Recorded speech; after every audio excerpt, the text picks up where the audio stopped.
when a dog especially arrives here at the shelter, most of the time they're coming from a home.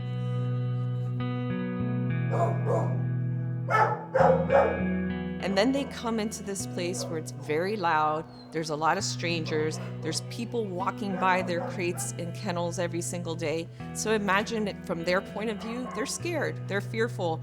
And sometimes that becomes a very stressful time for them.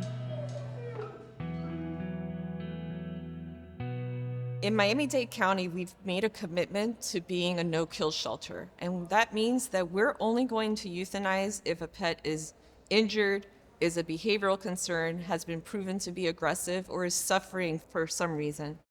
And that is a commitment that we take very seriously. So the Doral facility was built in 2016, and it was built to house 350 dogs and about 100 cats.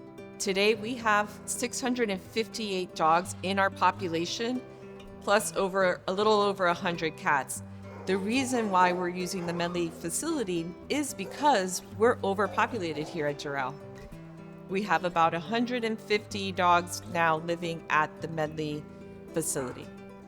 There's approximately 100 dogs that come in stray from the field weekly, and then an additional 20 or 30 that come in over the counter, we call that, which is that they come here to the facility and say that they can no longer care for this pet or they found it, but that 100 to 130 dogs that are coming in weekly is what's making us reach this overcrowded situation.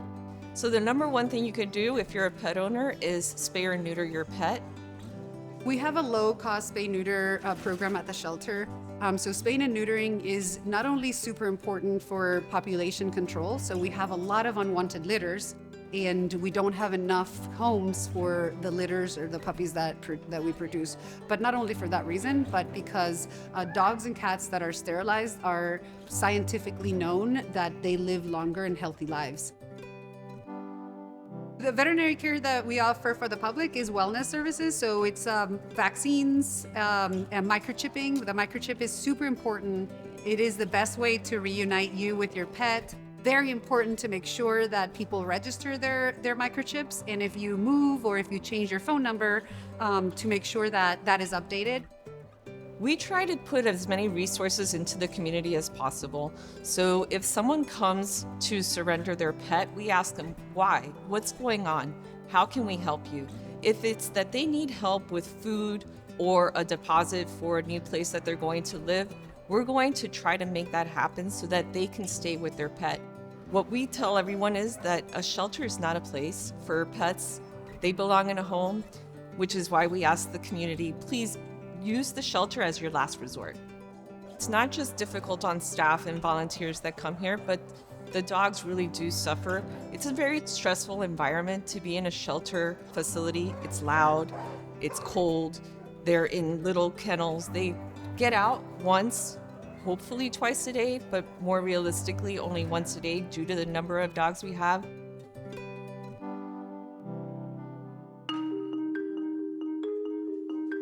We have volunteers who come anytime during our working hours, that's 7 days a week, and walk dogs, or you can be a kitten cuddler or just play with our cats and promote every pet on social media. A typical day for a volunteer is coming in with a positive attitude to help our shelter pets in need. They have assignments that assist them, like dog walking, cat enrichment, dog bathing, pet photography. There's so much to do here. We'll take them out to the play yard and do a little photo session with each dog. They get some treats, they get to run around, get some fresh air, and hopefully we try to capture a little bit of their personalities.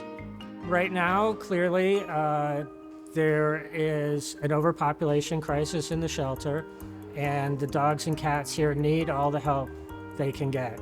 Even if it's just getting out of the shelter temporarily for a little while on a paw venture or going into a foster home. There's just so many animals that need help here. It's overwhelming. And any little thing that people can do to help makes a big difference. So today, me and my friend, we checked out Mateo for a pause venture. With Mateo today, we went to the dog park, we went to Starbucks, so we got him a puppuccino. But overall, we had a really nice day, and it's nice to see that we can do this experience. We thought it'd be a longer process to get out, get an animal out, but I see how easy it is, so we can just come back and check any animal out that we want. Some misconceptions people may have about volunteering at an animal shelter is that it is a very depressing role or a depressing job, when in fact, it's actually very rewarding. We play a vital role in providing joy to these animals, even for just a small amount of time.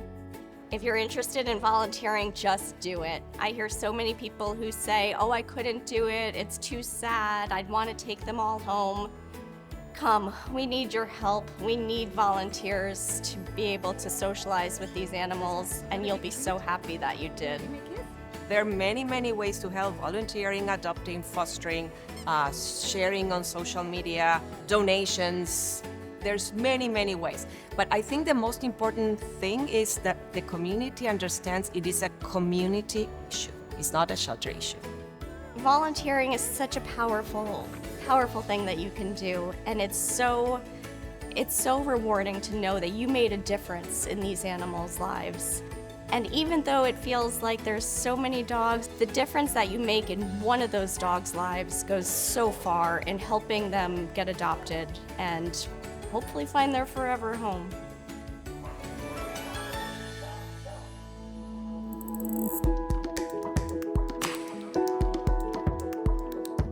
If you come and adopt, you have to give that dog some time, 3 days just to get used to the environment he's in, then 3 weeks to start coming out of his shell, and then 3 months is when he really starts to feel like, okay, I can trust this new home I'm at.